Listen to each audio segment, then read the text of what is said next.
Hi everyone, I'm Moniz, and this is the OnePlus 3. And I've been using this phone for the past few days, and so far I've been very impressed. Now, I only had this phone for a few days. I wasn't able to get a review unit, and I didn't want to buy one either, but I still wanted to give you guys a full review, so my good friend Corey let me borrow his. Now, I'm going to do this review in my typical fashion. I'm going to talk about the things that I liked, things that I don't like, and whether or not you should buy it. And I also promise that I will revisit this phone 3 to 4 months down the road to see how it holds up. So let's start off with what I liked. And the first thing I liked was the design. I think OnePlus has finally nailed it. Sure, it's a metal slab just like the HTC 10 or iPhone 6, but it fits right in with the big boys. It feels great in the hands, the weight distribution is balanced, and I feel that OnePlus has finally built a premium phone. The buttons are solid and in the right places. The alert slider is still there that lets you change between all notifications, priority notifications, and silent mode. And whether you find it useful or not, it's now become part of OnePlus's design philosophy. Now, of course, boring metal slab aside, you can always slap a concrete dbrand skin like this one on it and make your phone look rock solid. NFC has made a return, which was absent on the OnePlus 2. Not a big deal in 2015, but in 2016 with mobile payments becoming the norm, it's definitely a must.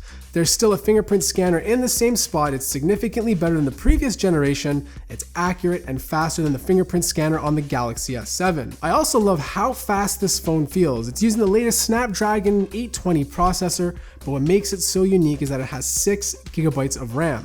At first I thought it'd be overkill, but if you have 3 to 4 memory-hungry games or apps loaded, it has zero issues swapping between and continuing exactly where you left off. To help keep the performance nice and smooth is the software that's on it. It's running the latest version of Android Marshmallow with OnePlus's Oxygen theme on top of it. It's pretty much stock Android for the most part, but you also get useful tweaks like gestures that get you to the camera faster or a shelf that allows you to add widgets. The great thing is OnePlus is not forcing you to use their tweaks, so you can always disable them. Now, last year OnePlus adopted USB Type-C, but the weird thing was there was no fast charging considering it was using a compatible chipset. Thankfully, this year they have dash charging, which is their own technology and can top up your phone to 60% in only 30 minutes.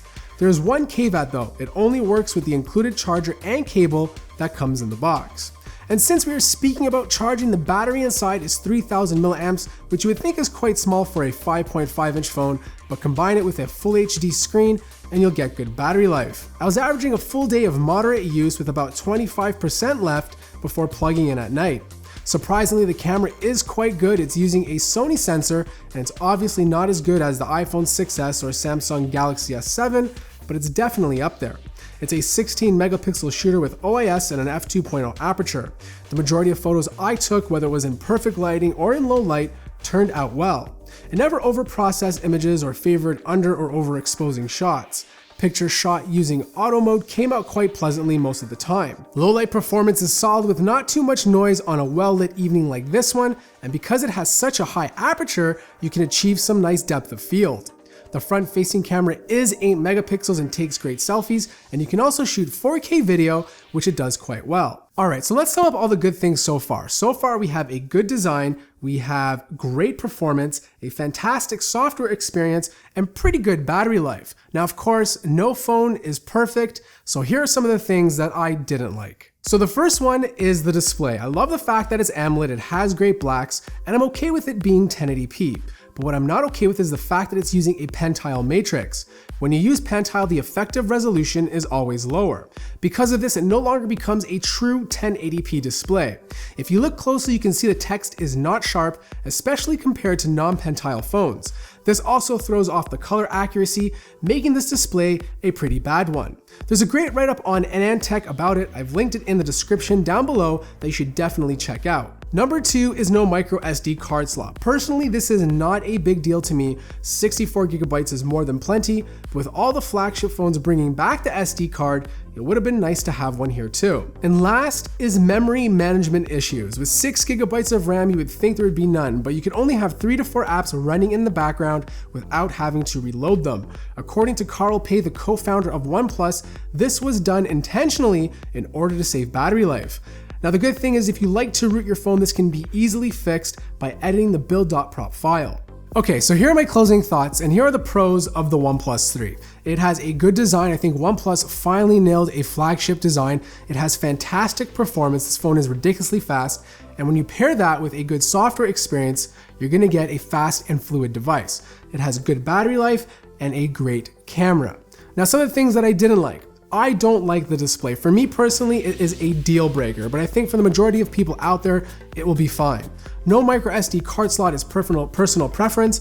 I personally think 64 gigabytes is more than enough, but that's up for you to decide.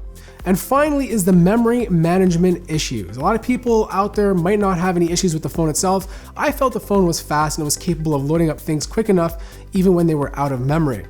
Now here's the bottom line for the OnePlus 3. You're really not gonna get a better phone for this price. For $400 US, you're getting a flagship experience for a lower cost.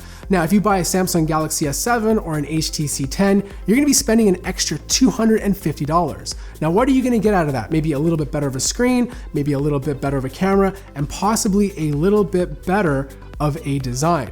Now, if you buy your phones outright, the OnePlus 3 is definitely the better deal. Now, if you don't, and you're on contract, grab a Samsung Galaxy S7 or HTC 10, it makes more sense. So I wanna hear what you guys have to say about the OnePlus 3 in the comments below. If you have one already, let me know what you like or dislike about it. And I wanna thank everyone out there for watching this video. Smash the like button if you enjoyed it. If you're new to the channel, subscribe. And as always, I will see you in the next video.